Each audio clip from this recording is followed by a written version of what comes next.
we have a new trauma baby to love.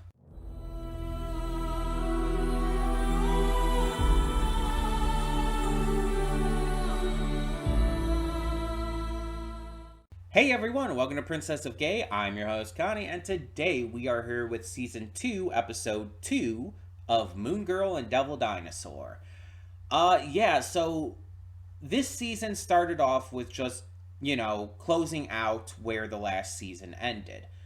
Lunella had gone through the portal into another dimension, and we find out in the first episode that Beyonder just chose to go with her because Beyonder is chaotic and does what he wants.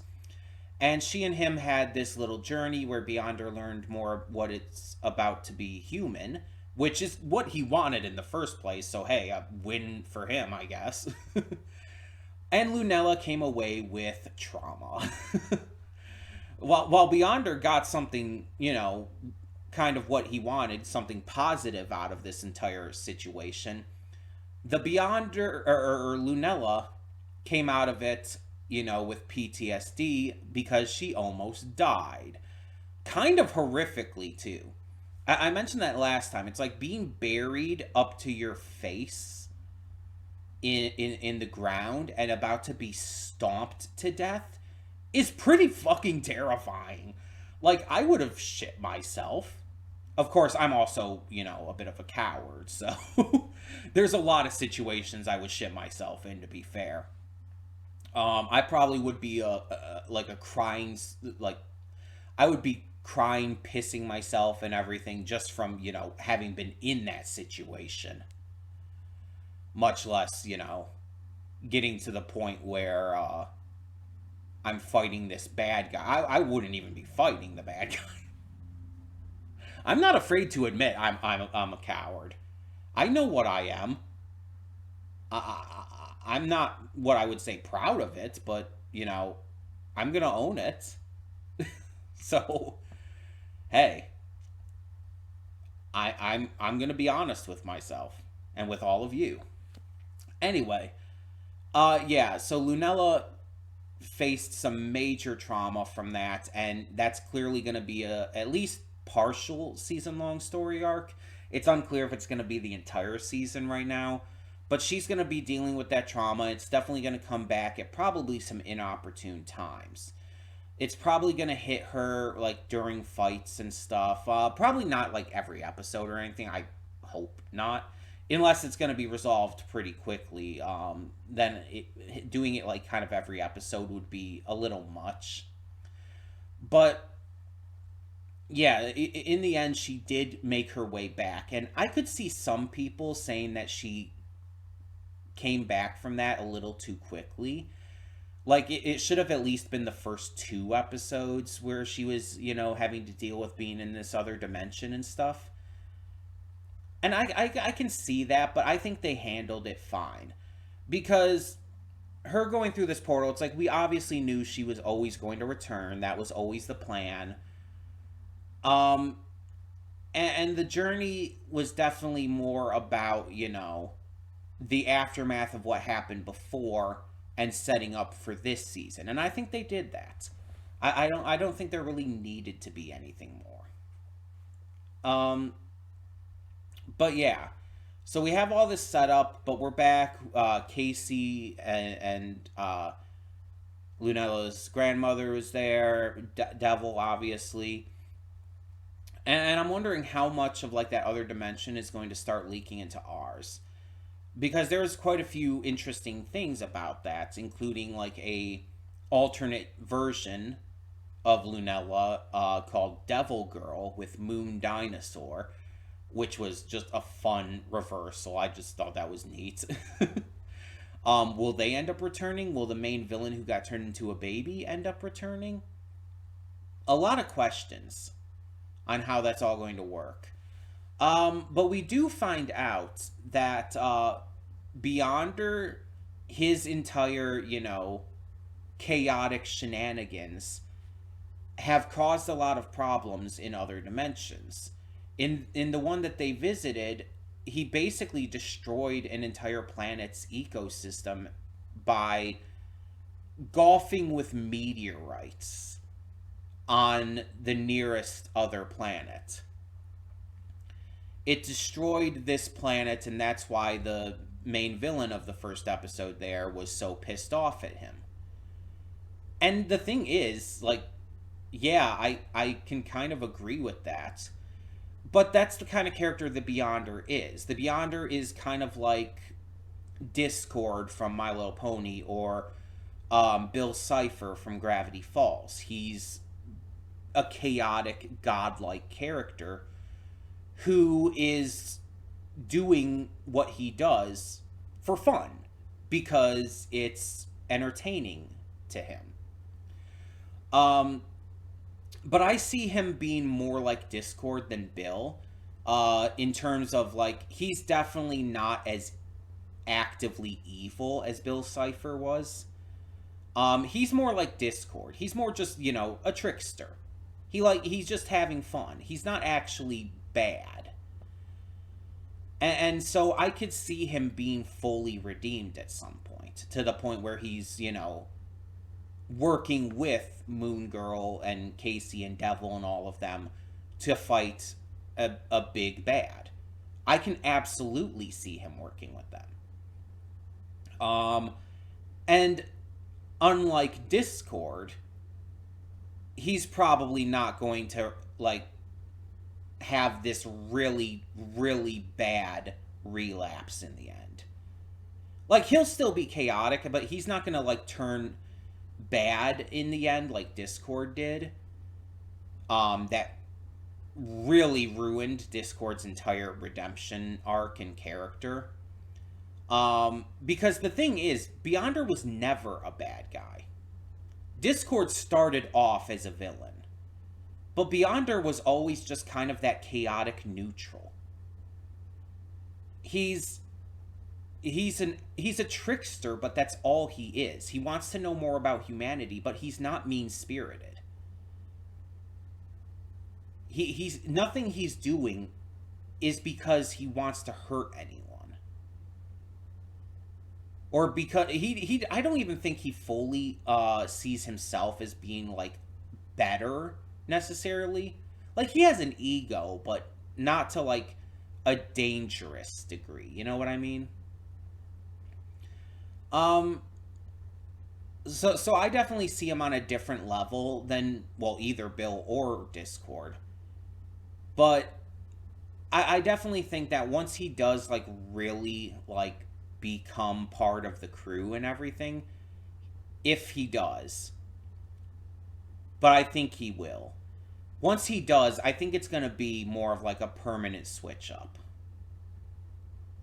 And one that we can actually believe in, too. But that's just, hypothesizing at the moment. We don't know exactly what's going to happen or how it's going to work or whatnot. It's hard to say. It's just hard to say. I don't know what else to expect going into this season, though. I believe I said it in the first episode, but I didn't watch the trailer or trailers. I know that they were once released because I keep having to skip past them on TikTok. Because for some reason it keeps popping up on TikTok.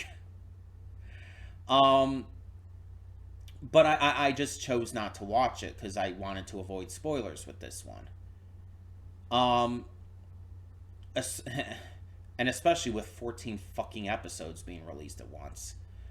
Luckily, I haven't really had to avoid much spoilers since they were released, though. Luckily. So, yeah, at this point, it's just a matter of seeing where this goes and being as blind as possible to what's to come. But I'm hoping for, just as usual, more great music, more great guest stars. Like I said last time, the only guest star I know for sure is going to be in the season is David Tennant, which is pretty exciting. I'm excited for more great commentary because the first season had some amazing commentary in it that just was, like, really well handled. And just more great character stuff with these characters that we've come to love. Lunella, Casey, their families, the cool kids, It's like I really have grown to like really be invested in these characters, and I want to see so much more. And hell, maybe bring in some more like Avengers references. We had Captain America have a cameo in the first season. Do some more shit like that. That would be pretty sweet, I think. But like I said, I have no idea what's going to happen in this episode. Um, so I guess we're just going to have to find out by watching. I know, big surprise. This reaction video is going to have a reaction. Well, it's going to be redirected. And let's talk about that. So, when the screen fades to black, pause this redirect and go to the description below. Follow the link to the reaction, and after you watch it, come back here to the redirect and resume play.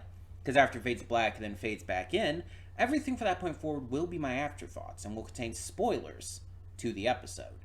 So, that being said, thank you so much for tuning in, and I will see you at the reaction. And we are back, and we'll begin with spoilers in 3, 2, 1, now. So, this episode dealt a lot with Lunella's trauma. And based on what we were shown, even just like during the episode, I definitely do not feel like we've seen the last of it, even though she got over and worked through a bit of it in this episode. It's clearly going to be a continuous thing. But this episode not only was about, like, you know, upgrading her suit and her tech and everything, which is fantastic, but it also does two other major things. It does, you know, touch on the fact that she is traumatized. And I like that they are touching on this right away, because they easily could have had it just, like, shown here or there randomly and not actually address it for a while. But no, they actually do address it here. And they don't like go into like a big conversation about trauma or anything, but it is very much, you know, made a focus of the episode. And the other thing that this episode also really does is it continues to show the bond between Lunella and Mimi, how it continues to grow, especially now that, you know, their secrets about each other are known, and how they're going to be a big support system going forward for each other. Especially Mimi being a big support for Lunella, as she, you know, is a superhero. Because prior to this, all Lunella really had was Casey, and Devil, of course. But Devil's, you know, part of the hero duo, so that just goes without saying. But Casey was and is a great support. She will always be an amazing assistant and friend to Lunella. She's my favorite character in this series. You guys know that. But Lunella needed something more than that. And having it be her grandmother, who is the original Moon Girl as well, just works on so many levels. Because the very first episode of season 1, which was double length, showed that Mimi understood that it was Lunella. It wasn't really like addressed after that for a long time, but it was shown right off the bat that Mimi knew from the beginning. And so getting to now start this season with Mimi being that support system for Lunella is a great kind of callback to the beginning of the first season of the series. Season 2, like, is now in a very different place, of course, both in terms of Lunella's career as a crime fighter, but also her, like, kind of position as a person. And so having that extra bit of support is just something she needed. Now, I also really loved the line at the end about, you know, in regards to this entire family, telling her family situation about outing her. Because this is obviously really important to me as a queer person. And this series is very queer positive. Like, that's been made very clear already. Also, by the way, I still stand by, like I said at the end of the reaction, Merle and I can't think of her name, but the other two tomatoes, Mimi's friends, they're absolutely a couple. It's like, it's not even. I don't even feel like it's just a shipping thing. It feels like it's obvious they're just together. Like, there's two specific things that clued it in for me. One, when um Merle went down in her little flying machine. Hold on, I need to check up on this name again real quick. I'm gonna mute this, but I need to. I just need to get that name, if I can find it here. Matsuye.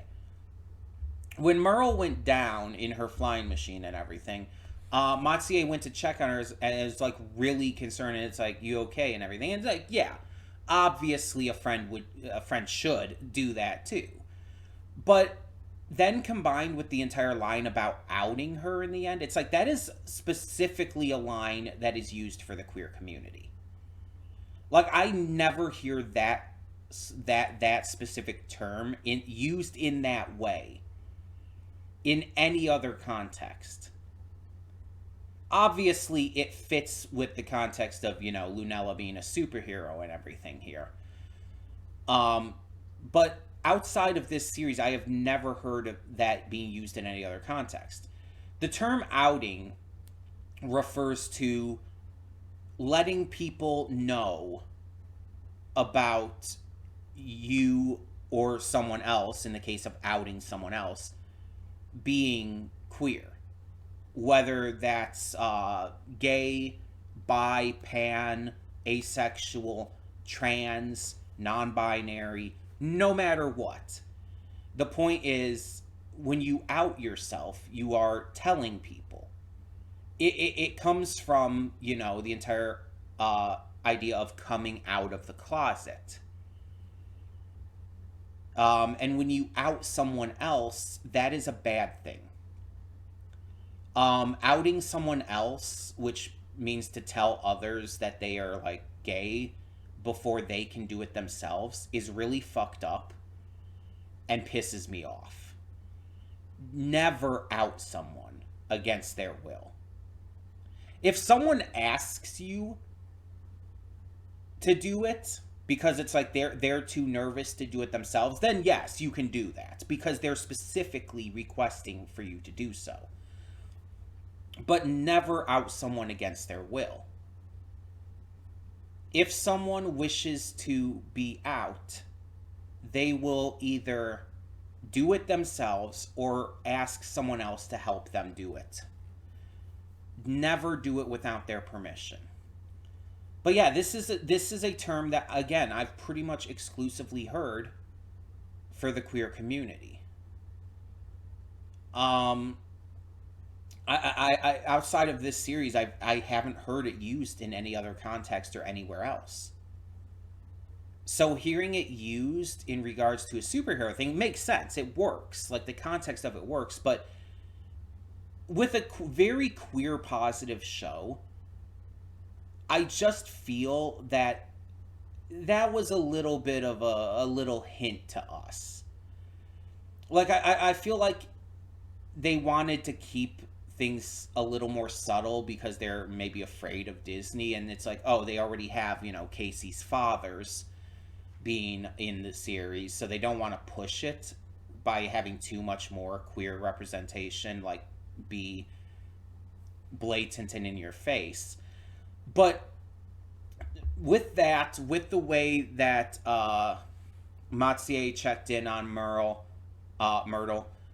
with just even kind of just how we saw their relationship before and how they act around each other, it very much feels to me like they're a couple.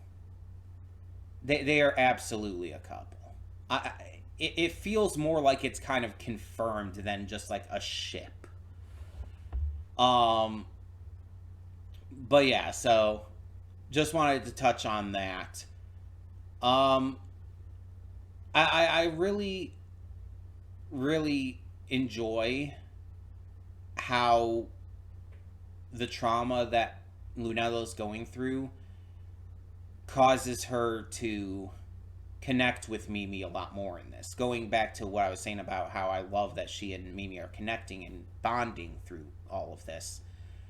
We see that conversation that Mimi has with her about the Falcon, and we see how that comes into play, helping her be able to take down the Scorpion. It's such a genuinely great scene. Well, great couple of scenes that work together in order to showcase how much Mimi, knowing about her being Moon Girl, has become just so important to her. It showcases that Mimi, her being out to Mimi, let's say that, using that terminology again, is a massive deal.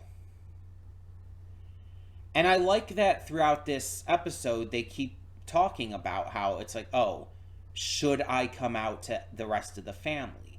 And there's this kind of back and forth and questioning on it. And the consensus, like throughout the entire thing, both from Mimi and from her friends, are basically like, do it when you're ready and only when you're ready.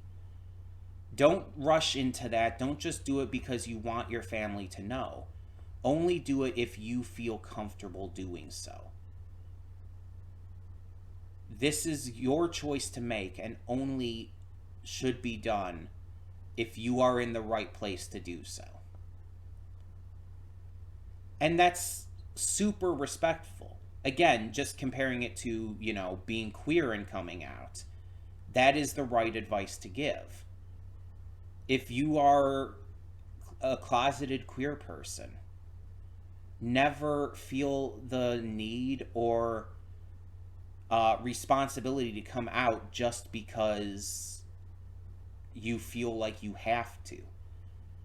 Only do it if you're comfortable with doing so. If you feel like you're in a safe position, a safe living situation, etc. There are so many horror stories of people who have come out to their parents and have been kicked out of the house, have become homeless, and have even been killed by their parents. I'm not even kidding you. There are stories of parents killing their teenage children for coming out. It is horrific and evil and vile. Only come out if you truly feel safe doing so. Because you should never put yourself at risk for that. If you don't feel like your parents or those around you are going to handle it well, you need to get into a better position before you come out to them. Only do it when you're ready to do it. And the same goes for Lunella in this. She should not come out unless she is in that position where she feels she is comfortable, safe, and ready to do so. And if she's not going to be ready right away, that's perfectly reasonable. She doesn't have to tell them right off the bat. She wants to, and let's be honest, it's because of how much she loves her family. She loves them and she knows they'll support her. But it's also good not to rush into those things, especially because, let's be honest, Lunella's smart. She knows that this could put her family in danger. But she also wants to tell them because, Mimi knows. So she doesn't want the rest of her family to be left out of that. That's why she's having this entire internal struggle about it, because there's a conflicting argument to be made here. There's both positives and negatives to coming out. And I would say personally, if you have that much conflict in in your rationalizing for whether or not you should come out to them, it's probably not the best time to do so. And again, I can't say for her when that is. Only she can determine that. So, yeah. This is very much an allegory for queer relationships. And, coming out to parents and whatnot. And just family in general.